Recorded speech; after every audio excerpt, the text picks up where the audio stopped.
كل شيء كان هادي وساكن، أكنك في عز الليل. الهوا ملوش صوت، بس جوه القلب في حاجة كانت بتخبط، حاجة قديمة ماتت من زمان، أو أنت افتكرت إنها ماتت. صحيت من تاني بسبب رن التليفون، رنت واحدة مكسوفة من نفسها، متأخرة وضعيفة، زي اللي بيطلب إذن بعد ما الحصة تخلص، زي دمعة نزلت بعد ما الوش نشف من البكاء، زي كلمة اتقالت بعد ما اللي يستحق يسمعها مشي. بتفتح التليفون، بتشوف الاسم، قلبك بيتشد، بس عقلك بيفضل ساكت. مفيش فرحة، مفيش غضب، بس سؤال واحد بيصرخ من جواك: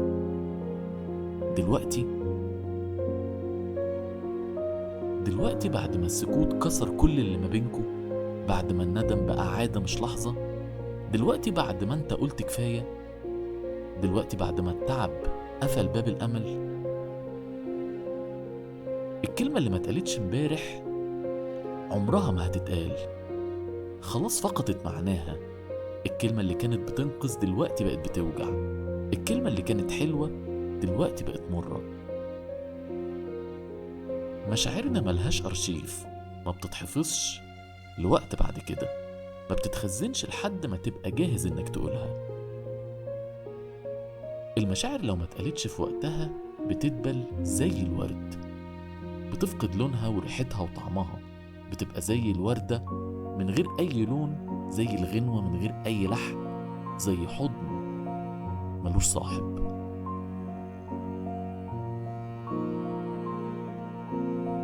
المكالمة جت، بس الوقت ما بقاش هو، المكان اتغير، واللي كان مستني الكلمة ما بقاش هو نفس الشخص. الشخص اللي كان بيحن تعب وزهق وتحول، قلبه اتقفل، مش من القسوة ولكن من الوجع، من انتظار طال لدرجة انه نسي هو مستني ايه. الكلمة دلوقتي بقت عبارة عن صدى، بقت تذكار من زمن فات، بقت محاولة لتصليح حاجة اتكسرت من زمان قوي. اللي بيتكسر من غير ما حد يلحق يلمه دايما بيكسر معاه كل حاجة. الناس مش دايما بتفضل فاتحة أبوابها، ولا قلوبها بتستنى طول العمر. الحب مش دايما بيرجع، ومفيش ضمان ان اللي سكت امبارح هيسمعك النهاردة. اللي بيتقال متأخر حتى لو صادق بيبقى ميت، والميت مهما حاولت تفهمه مش هيرد عليك.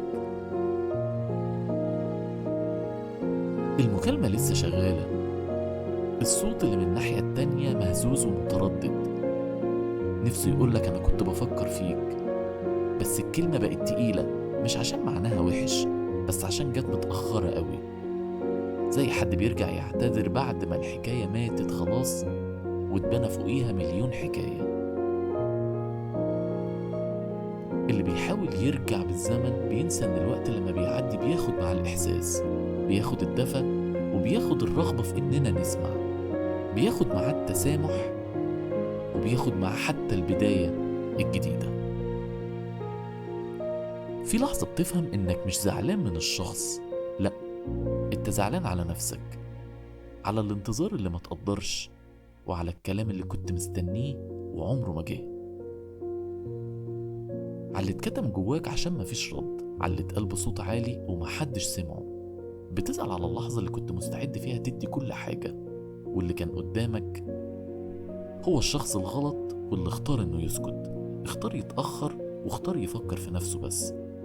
ولما حس انك بعدت افتكر انك كنت لسه موجود وتستاهل كل كلمة حلوة. في فرق كبير بين اللي بيقول الكلمة عشان حاسس بيها، واللي بيقولها عشان خايف يخسرك. فرق ما بين الحنين الحقيقي والندم اللي جاي متأخر. فرق بين الحب اللي كان والحب اللي اتأخر، والفرق ده هو اللي بيخلي الرد ساكت. السكوت أحيانا بيبقى أبلغ من أي اعتراف، والهدوء بقى خلاص هو الجواب.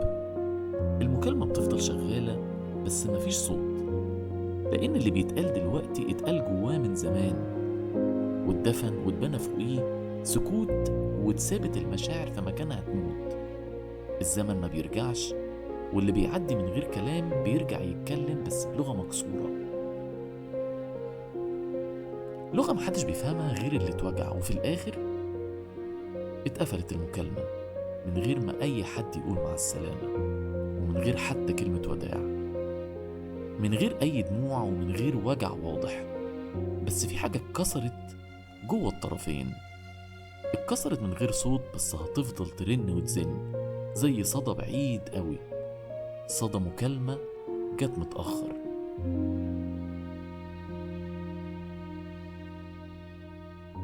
بعد ما اتقفلت المكالمة مفيش أي حاجة اتغيرت، العالم فضل زي ما هو، نفس الإضاءة الباهتة اللي في أوضتك، نفس الهوا اللي بيعدي من الشباك وما بيقولش أي حاجة، نفس القلب اللي اتعلم يسكت ويسيب الحاجات تعدي من غير ما تهزه.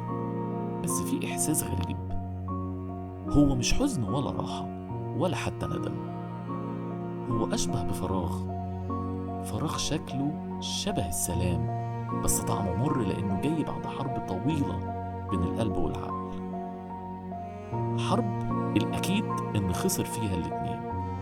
كل لحظة عدت وكل ساعة اتسحبت من عمر الانتظار كانت بتبني حيطة عالية قوي، مش حيطة من الغل بس من خيبة في إنك كنت فاكر إن الناس هتيجي لوحدها، هتحس من غير ما تحكي وهتسبق اللحظة قبل ما تضيع. بس الحقيقة بقى إن مفيش حد بيحس غيره وهو في خطر. الخطر الوحيد اللي خلى المكالمة دي تحصل هو إنك خلاص ما بقتش موجود، ما بقتش هناك وما بقتش بتفكر ولا حتى بتفتكر. بس عارف إيه هو الغريب؟ الغريب إن رغم كل ده لسه جواك حتة صغيرة مش ضعيفة، مش متعلقة ولا متشعلقة، بس بقت فاهمة إن اللي اتأخر ما كانش دايما قاصد، يمكن كان تايه، يمكن كان جبان، يمكن كان مستني هو كمان، يمكن اتعلم الدرس الصعب بس اتعلمه متأخر، لكن في الآخر اتعلمه.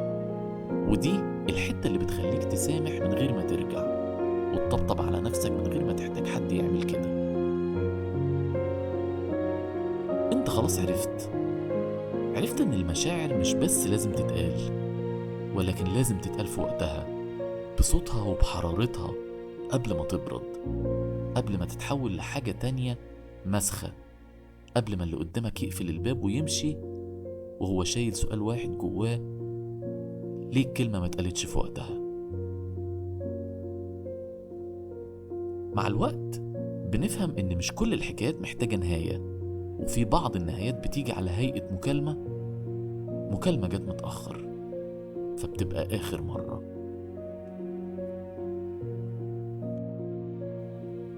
الكلمة اللي اتقالت فجأة من غير ترتيب ومن غير أي مقدمات، وقعت في النص كأنها محاولة فاشلة عشان تحيي حاجة ماتت، كأنها صوت جاي من آخر الحلم قبل ما تصحى، كأنها محاولة تمسك في ظل شخص مشي وراح خلاص.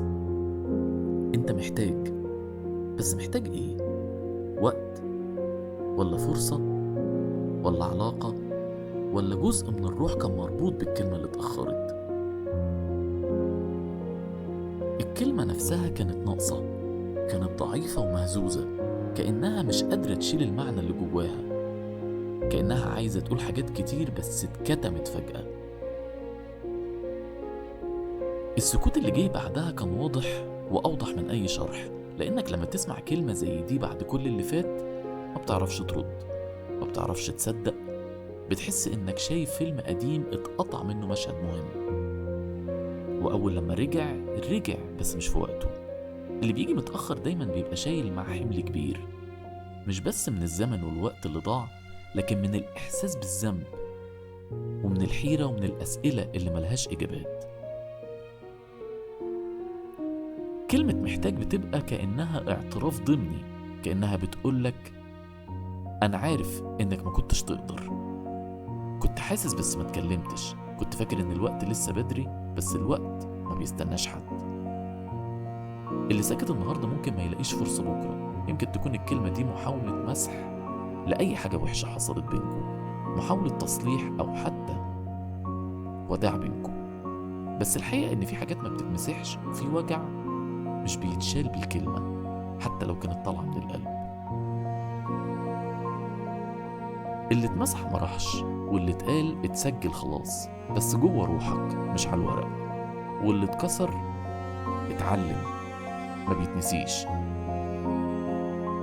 في جروح لما بتلم بتسيب علامة، مش علشان نفتكر الألم والوجع بتاعها، بس علشان نفتكر إن التأخير ساعات بيموت كل حاجة حلوة.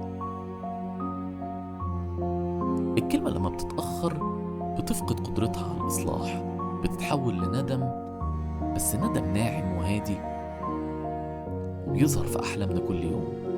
كل مرة هتفتكر، مش هتفتكر المكالمة ولا الصوت، ولكنك هتفتكر الكلمة دي محتاج، ووراها كل اللي كان ممكن يكون لو بس اتقال في وقته. وهي دي المكالمة اللي جت متأخر. أنا محمد حلمي، وانت بتسمع حلقة من حلقات بودكاست غاوي حكاوي.